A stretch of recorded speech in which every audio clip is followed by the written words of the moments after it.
What's up, everybody? I'm sorry about the camera angle, but the light is really shitty and this was the best angle. Not many people watched my last video, and if they did, they didn't leave any comments. September of 2011, I was prescribed a combination of Cipro and Flagyl. During that week, unfortunately, I kept taking the antibiotics. And a long story short is, I basically, this is just my opinion of what happened, but a piece of my colon, area of my colon was paralyzed from the damage that the antibiotics did. I mainly believe the culprit to be Cipro. I know Flagyl is not very nice, but after reading everything I did about Cipro, I think only it could do this type of permanent damage. Basically, an area of my colon was paralyzed in September of 2011 during the course of those antibiotics, and somehow the nexus or layering or whatever was damaged to the point where it caused a permanent spasm in my pelvic floor. Now, this is extremely bizarre, and I've never run into anybody else with this type of behavior. It's kind of like people who have Parkinson's, who are, are constantly twitching. I have that going on in my pelvic floor for about 4 years now. It's coming up on 4 years. Like, for 4 years, every second that I'm conscious, there's something vibrating inside my pelvic floor from an antibiotic that was supposed to help me. And the catch of it all is, there was nothing wrong with me except I was constipated from Lyme disease. So over the course of the last 4 years, through not really eating the way I should, and whatever permanent damage Cipro has done, I've kind of deteriorated physically. I don't go into all the details, but I went through a lot of mental hell. I lost pretty much everything I had: my job, my money, my cars, and I basically went through extreme hell the first couple of years. I tried to kill myself a couple times, and just all this. It's a long story. But where I am now is I'm in Tennessee, and I've been living here for about 2 years. And recently, in the last couple of months, I've developed some pain, like some nerve pain in my hand, which is, I've looked it up, and it's the ulnar nerve in my elbow is aggravated, deteriorating, being munched on by Lyme disease. I'm not sure what's going on, but it has to do with movement of the elbow, and it'll send like a stinging pain in my hand. It's pretty painful, and it's not a normal pain, that a normal human being has. Only someone who has been, floxed by these antibiotics and weakened, been made susceptible to these types of things. This thing just isn't working. I'm just gonna break down like this. Only someone who, you see, the Cipro does like ghost damage to your body, to where it damages and it penetrates, and it's like the frame, the structure of your body is still there, but it's rotted, So whatever my death certificate says, when I do die, if it's not by my own hands, if I do die naturally, it's tempting just to die, let whatever degeneration is going to do it to me, just do it to me. So when they finally, it actually doesn't matter. It doesn't matter like what I die of, because they'll never officially trace it back to the Cipro. But I'm telling you in these videos, and I'm telling you the truth, is that Cipro did permanent damage to my body. Like I said, it paralyzed an area of my colon, and it gave me this permanent spasm. So both of those things have made my digestive system, my GI tract, not function properly, and which I think also allows the Lyme disease that I have tee off on my body. You know. So I was going for a walk and I was thinking, well, what is my purpose in life now? I mean, what is the purpose of my life? And I wasn't really sure. You know, I couldn't see in my future.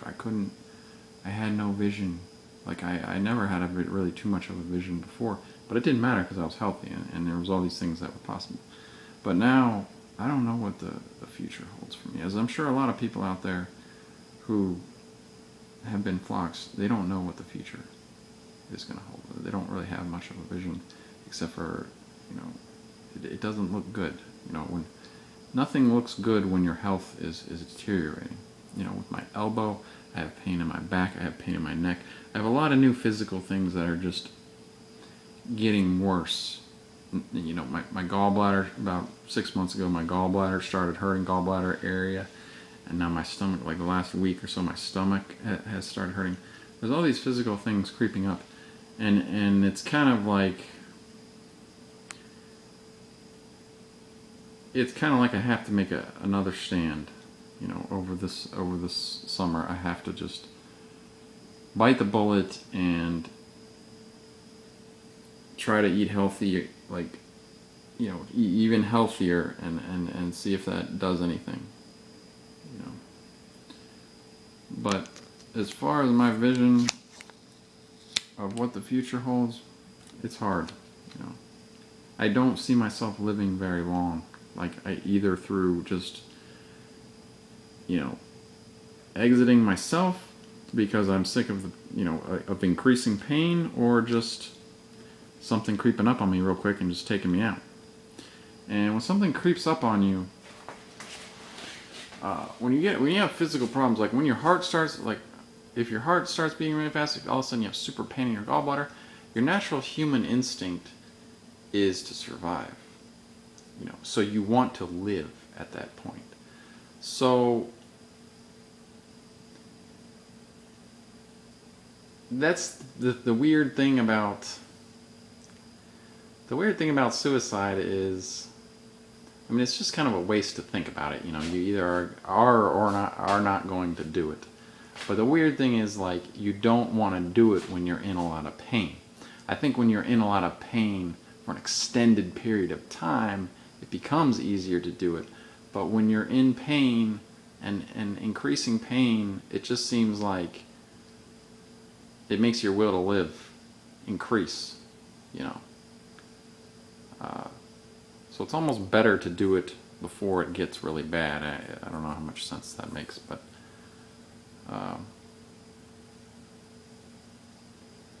you know, I guess I went on a break for a long time, and my outlet was streaming Twitch, but I can't really, it's hard for me to just stream Twitch all day because I'm not really doing much. And I may just go back to these YouTube videos and hope that they help some people who are either have Lyme disease or are also floxed.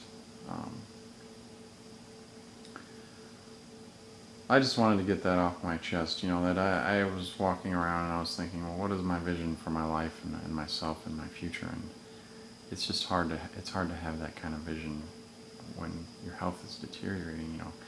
I would even be afraid of getting a dog, you know, because I don't know if I would be around for the, you know, dogs live like 10, 15 years. I don't know if I would be around that long, and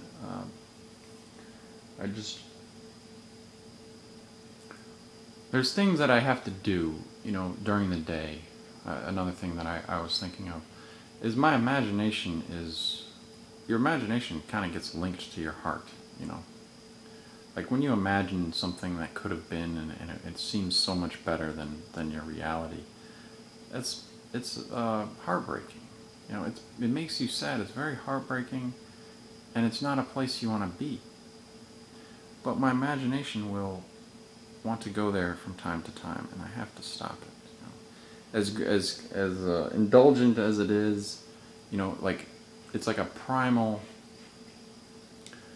it's a primal need that drives your imagination, because, you know, as a man, my primal need was to find a mate, you know, have sex, find a mate, fall in love, you know, find a companion and someone to love, and a family. Those things are primal in nature. They're natural desires in your body, which you can't really deny.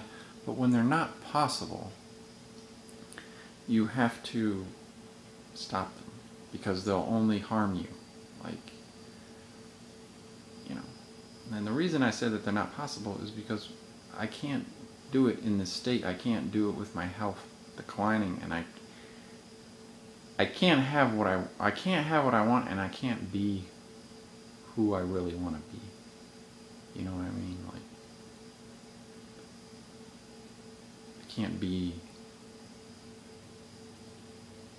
I can't be my own, like the Alice in Chains song says. You know, and so I have to block those thoughts. But anyways, I don't want to draw this video too long. I've tried to stay positive, you know, and everything. You know, and I was thankful for, trying to be thankful for what I had, you know. But these physical things keep creeping up on me. Like, I have tooth issues. Like, this tooth is loose, and the one right after the canine is loose, and it's starting to, it hurts from time to time and aches. The one up here hurts, so my teeth are going bad. It's just all these physical things are just creeping in, and it's hard to stay positive when those things happen. You know, my life is really simple. You know, my life has been really simple the last year. It's just been EverQuest and food, and now that I can't play EverQuest because of the pain in my hand, it's just been poker. You know, just poker, and, you know, like the last. Oh, sorry for moving around so much, but hold on one second. I'll just make this 15 minutes.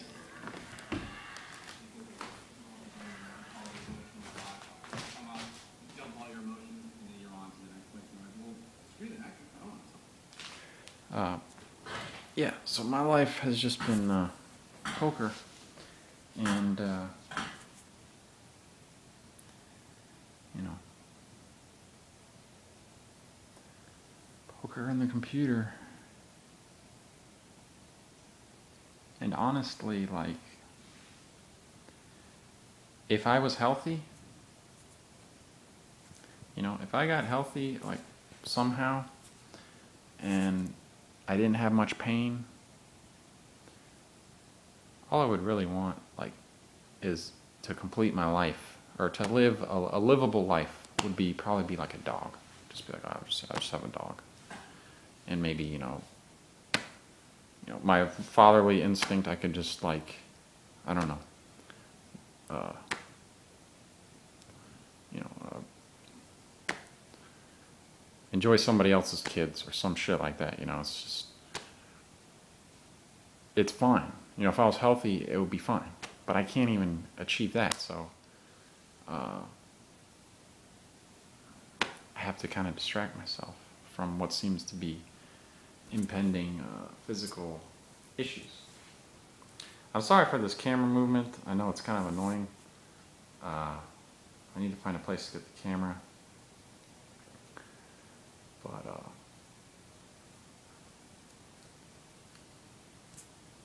I can't think about certain things. It's almost like I have to pretend like who I was before the Cipro was somebody else. You know, that wasn't me. That was somebody else. It's got nothing to do with me. Because what happened was so horrible. You know, everything that I lost, and what seems to be impending. It's very hard to link it back. You know, I know that's the truth, but it shouldn't be. You know, it's almost better. It's better if it isn't the truth. You know. Anyways, take care, everybody. I'll try to make another video tomorrow.